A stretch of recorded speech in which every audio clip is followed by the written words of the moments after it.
Hello, hello, hello. This is Sade Camille, and welcome to another episode of the From Her View podcast.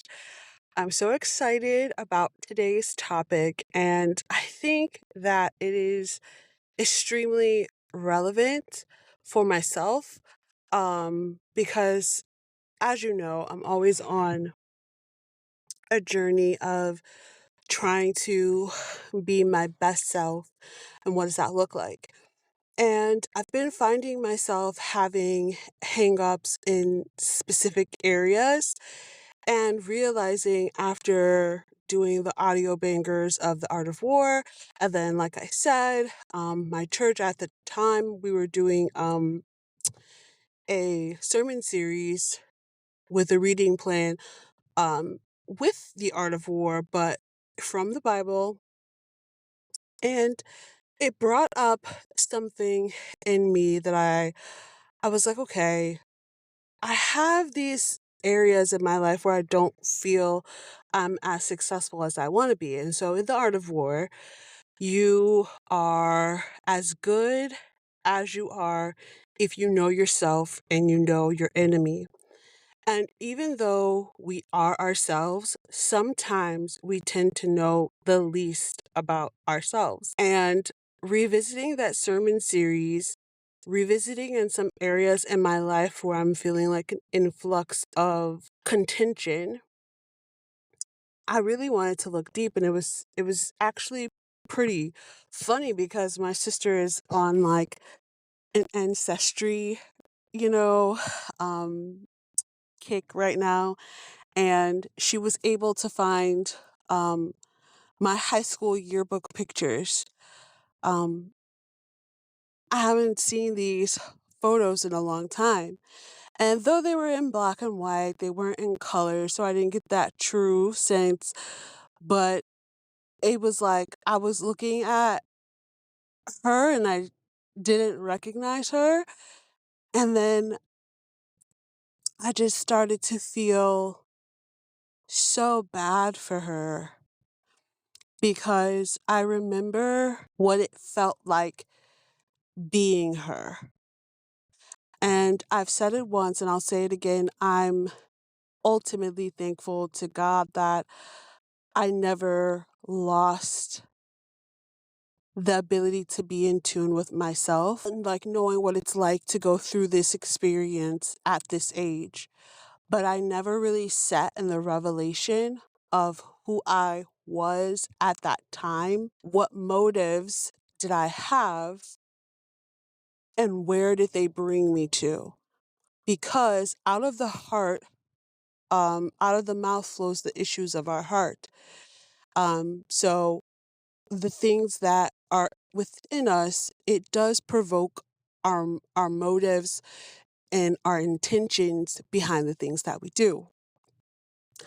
So I'm looking at the photo, and after further, after further, how do I want to say, review, okay, I was just like, man, I was so sad. Like, I remember, like, just feeling so ugly. I remember just feeling so fat and not pretty. I just remember, like, wondering, like, when was I gonna find somebody to like me? Like, when was it gonna be my turn? And I'm like, I'm ugly. My hair is short.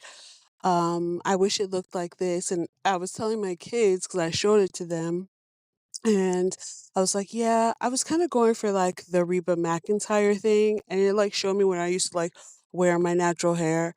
And then when I started getting extensions and wearing weaves and stuff, and I was like, yeah, that was me when I was going through like my Mary Kate and Ashley phase because I don't care if you black, white, Indian, Korean, I don't care. Everybody had them a little Mary Kate and Ashley phase where they just was like Mary Kate and Ashley had the fits, they had the style, they were just the it girls and not the I want to be a white girl, not that type of vibe, but like you like their little fashion. It was so funny because even my mom kind of did that with my sisters. It's like this one would have the pink outfit, this one would have the blue outfit, and like that's just how they matched. Super cute. But that was one of the things that came into mind, just like describing it to them. But I just knew how uncomfortable I felt within myself.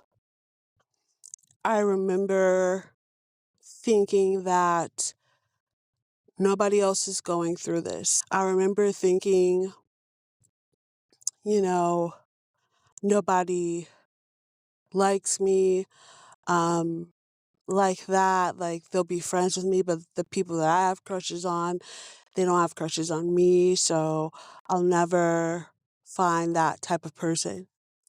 I want you to know From Her View podcast is a love letter for that girl. I say it all the time, but when I'm seeing her, this is me just like everything coming full circle and me realizing that this podcast was something that she needed to hear.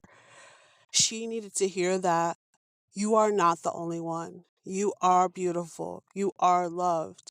The things that you're concerned about right now, they're not important. Who you think you are right now is not who you are. Time will tell that. Because you're maturing. Life is a journey. It's not this particular destination. This is a milestone. This is a chapter in the chapter book. The book is still being written. I wish these were all the things that someone would have just sat down and told me. A lot of things in my life would have transpired differently, but glory to be to God that it didn't, because everything that's happened to me was intentional. So I'm looking at the transition that I was going through, like in my style and everything like that. And I'm looking at the photos, and it's funny because I can see the similarities between me and my son.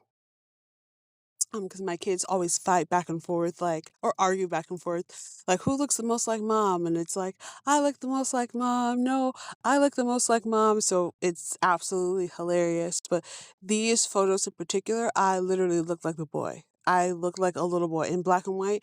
I looked like a little boy. I looked identical to my son. Um, so he was like, yeah, we kind of look a lot alike, and he was, really surprised. And I mean, like, here's the kicker, because I'm looking at these photos and I don't recognize them as myself. Because I could see the pain in my eyes, I could see the frustration in my eyes, I could see all those things, and I am going to do a little bit of a series about that. So look out for that. It's gonna come. It's something that I told myself that I would do way back when.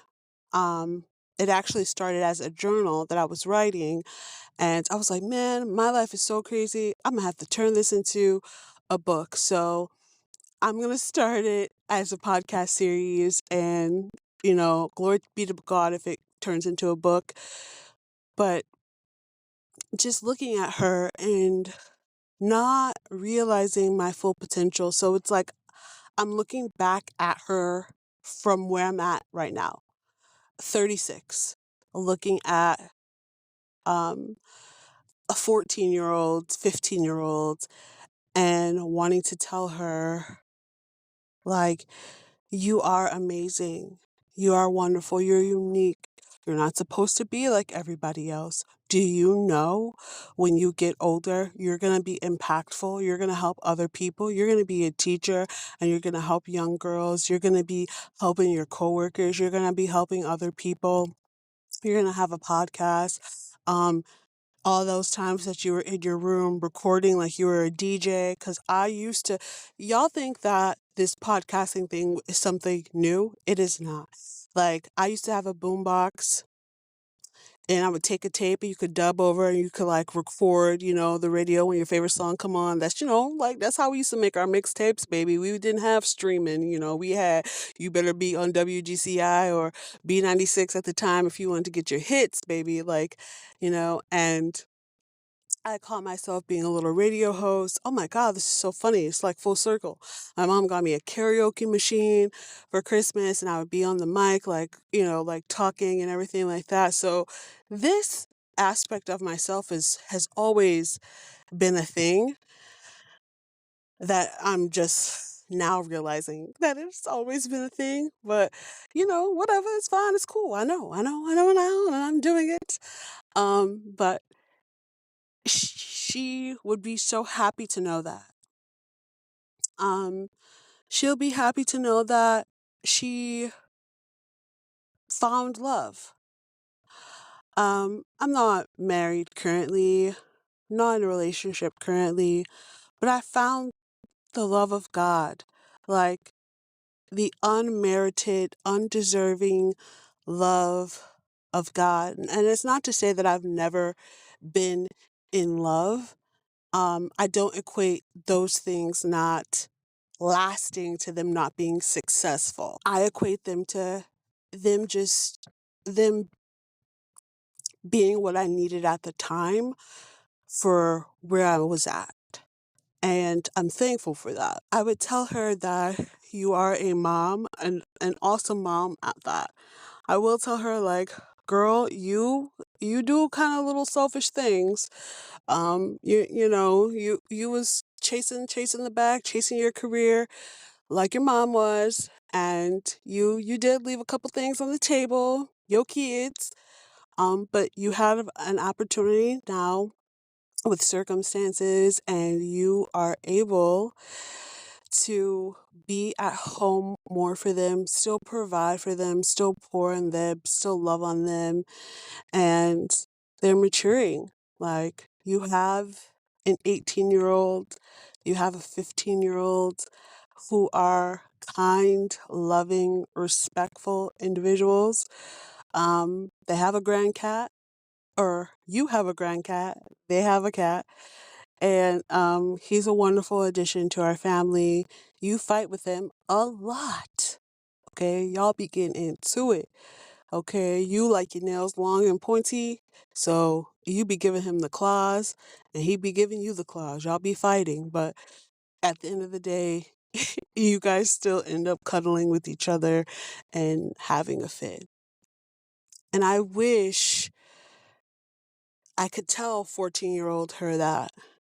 But I realize now that all of us have a 14-year-old us, a 10-year-old us, an 18-year-old us, a 19-year-old us that has went through something traumatic, painful, sorrowful, that we haven't fully dealt with, and it's becoming a wedge in our current life.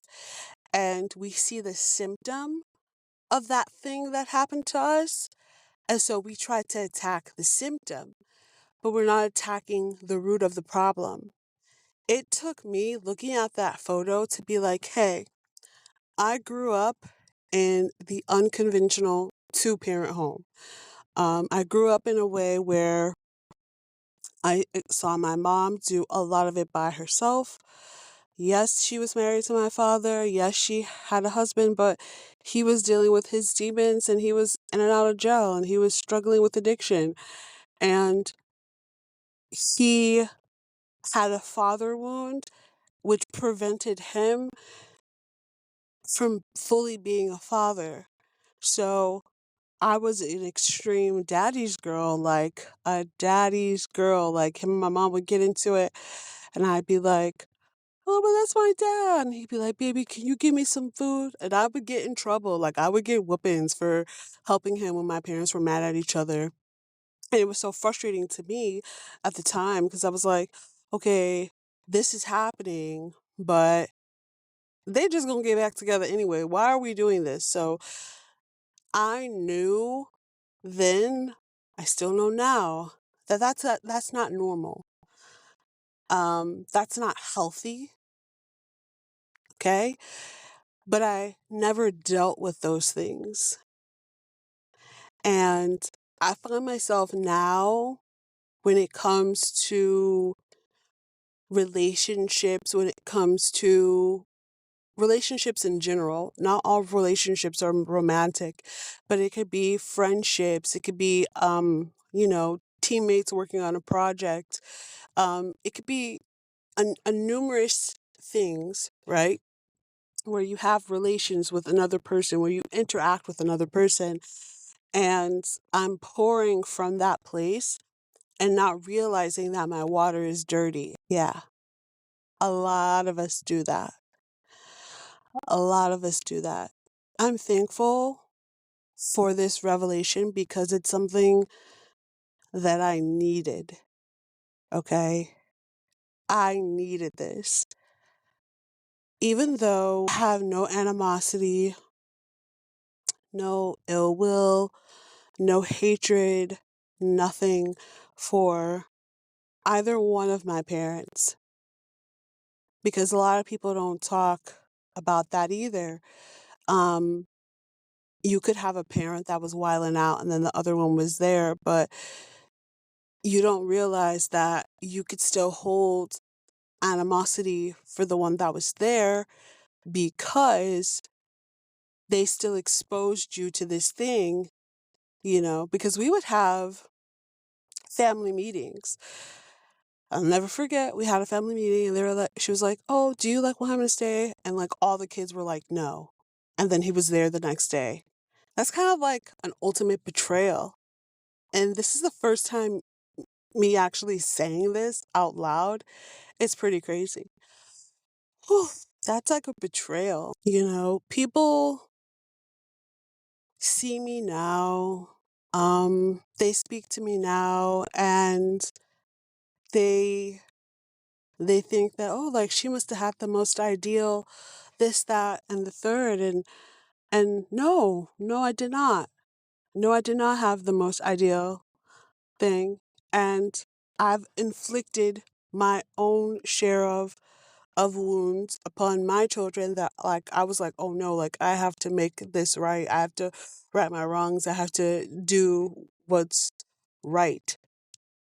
And I'm thankful for that awareness because I remember what it felt like to not be heard. So I give my children open forum. Even though I don't know why they'd be so scared that like my son especially like where he doesn't want to say how he feels. But even if I have to coach out of them how they feel, I want them to feel that peace of I got it off my chest. Like I had a situation where my son needed to get something off of his chest and the information got back to me very unconventional. And he thought the unconventionality of it was going to make me upset.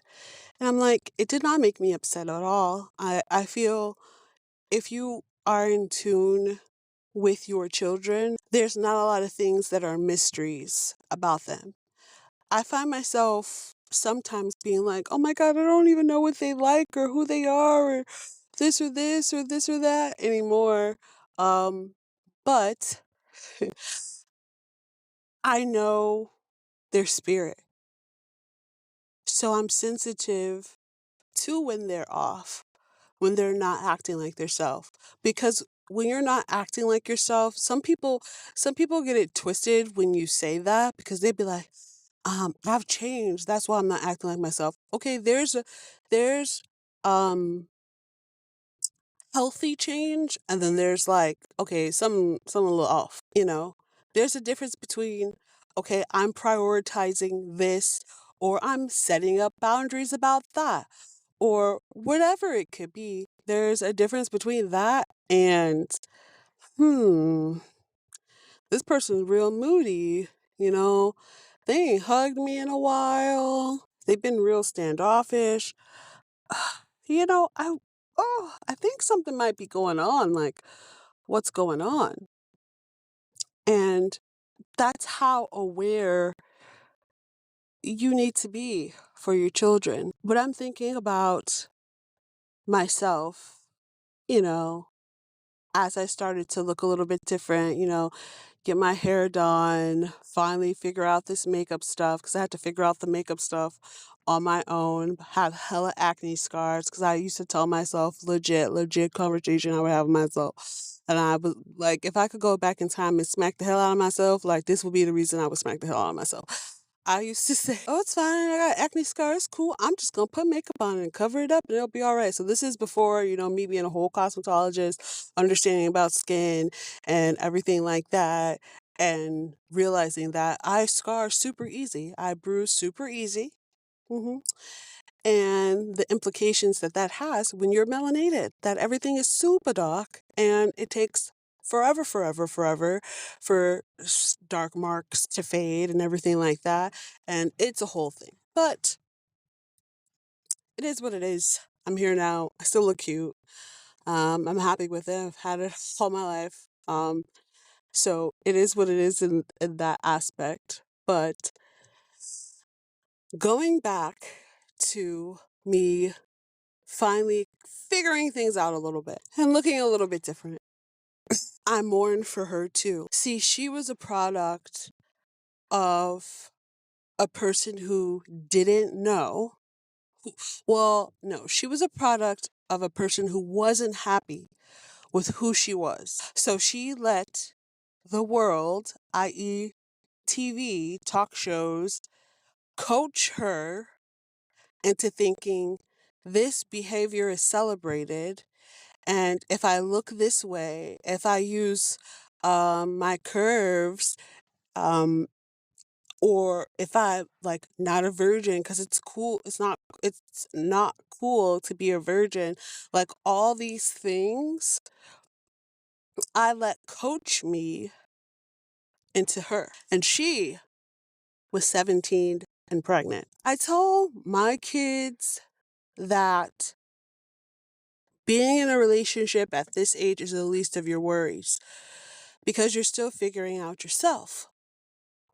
The things that you think you want are in actuality fleeting. They're super fleeting because you're young and you're dumb. When they say you're young and dumb, you are young and dumb. Okay? You're young and dumb. 18, you're still young and dumb. 19, you're young and dumb. 20, 22, young and dumb. Don't argue with me, argue with your mama. Young and dumb. So I told my kids this, like, hey, having sex is something that's meant to bring a husband and wife together. It is a soul tie. Like, having sex creates a soul tie, it creates a bond. And the bond, like when they say consummate marriage, like that's the whole point. The act consummates marriage because it is a bond. Like you are bonded to this person in a way that at a spiritual level, you are theirs and they are yours. That's the intention of it. It's an expression in the confines of marriage. Amazing. You do it outside the confines of marriage, complete chaos. So like they get an understanding for that. I tell them, hey, you are going to still have the feelings, the desires, the wants and everything like that. But please understand that once you give this thing away, you can never get it back. Please know that at your age, you do not have a full understanding of love. A person can say, I love you, but a person doesn't exhibit love. There's a difference. Don't do something for the pressures of, if I do it, he'll like me. If someone's pressuring you to do that, they don't like you. They don't respect you. They don't even care about you. Like honestly, from a basic genetic makeup, like God made us with these desires. So the desire to do it is not wrong. Doing it is wrong. The desire to want it is not wrong. Doing it is wrong. And the only person that can help you through that is God. The only person. There's a verse in the Bible. Honestly, I should probably know exactly where it is, but it says, the Lord will always give you a way of escape. And I'd be like, Lord, give me a way of escape. Lord Jesus, please give me a way of escape, meaning that anything that is before you, an obstacle, opposition in any form or fashion, he gives you a way of escape. Someone tried you, test you, want you to knock if you buck. He'll give you a way of escape that won't get the emotion out of you that that person hope. There's chances and opportunities for you to show self-control, because that's a fruit of the spirit. So you're going to be challenged in this area. I tell them you want to make sure that that is what you want to do. And I explain to them the severity of it, and even the situation of bringing them. I know, like, at my big age of 36, I know that what I was doing it because no one sat me down and told me not to do it. Like, people, you go to church, they preach all day long, like, don't have sex before you're married. They don't tell you that the trick of the enemy is to think that sex is love. Sex is not love. Sex is an expression of love, but it's not love. It's an act if it's out of the confines of marriage. So, like, if someone tells me, like, hey, your soul can be tied to another person where, like, you want to be with them, but they don't want to be with you, and they're trying to sever the tie, but you didn't sever the tie on your end, and now you over here, like, in love and obsessed with someone who doesn't love you because it wasn't that deep for them, because they have so much intertwining within them of all the other people that they connected to and all the other people that those people connected to. And it's literally like connect the dots. If someone would have broke it down to me like that and be saying, hey, this is a trick of the enemy to get you ensnared. Because if you are distracted by the chaos that is going to ensue after doing this, you will not be focused on the things you need to be focused on. Do you know? I was in high school in a class being taught about stocks, being taught about how to code, like all these things. And I never took full advantage of them because I was doing something I had no business doing, and I was obsessed over my boyfriend at the time. Literal insanity. I look back at it, I would go back in time and smack that version for that. Like, girl, what are you doing? Run. Run. And I realize now at 36, there's a lot that I have to unpack and deal with in the secret place with God. He will challenge you with areas in your life that you think that you've overcame, but you overcame level 1. You on level 14 now. You on level 2 now. And there's still something to do. He pulls us from the broken places and puts us back together so we can recognize the pieces that are broken in another person and help them put them back together. That's the point. I can't get on this podcast and talk about anything that I have not explicitly been through and have been processing or being processed through or overcame already. I can't. It would be absolutely foolish. Absolutely foolish of me. I'm telling y'all right now, like, this was something that I never thought, like, I look at her and I'm like, I don't even know who she is. Now, mind you, I ain't got no plastic surgery or nothing. I ain't never got no work done on my face. Ain't never got no work done on my body. You know, they ain't did none of that. I'm 36, but I look different. It's like I have photos of me, but like I can see the visible pain in her face, hating picture day because I didn't like how I looked, hating it, wishing that somebody would be like, oh, like, do this. And not to say that it's sad that a lot of us experience, and some of us to this day experience portions in time where we hate ourselves, and it's unfortunate. So I pray that we come out of agreement with that. I pray that we understand that we are fearfully and wonderfully made. Fearfully and wonderfully made. Unique in every single way. God was extremely intentional with every hair on our head, fingernail, toe, lack thereof a toe, height, lack thereof height, legs or lack thereof legs. He was intentional with that. He makes no mistakes. So if you haven't already, take some time and really think about an area in your life where you're having so many challenges. And really take a chance to sit back and think, where exactly does this stem from? Does this come from childhood? Because 9 times out of 10 it does. And give that thing to God. Give it to Him. You have to confess it out of your mouth. Like I had to confess it out of my mouth to be like, oh man, like, whew, yeah, like, and give it to God. If we deny its existence, we're bleeding all over the place and talking about some what wound? You're bleeding. Goofy? Let Him heal you. Let Him sew you up. Let Him make you brand new. I'm Sade Camille, and this has been another episode of the From Her View podcast.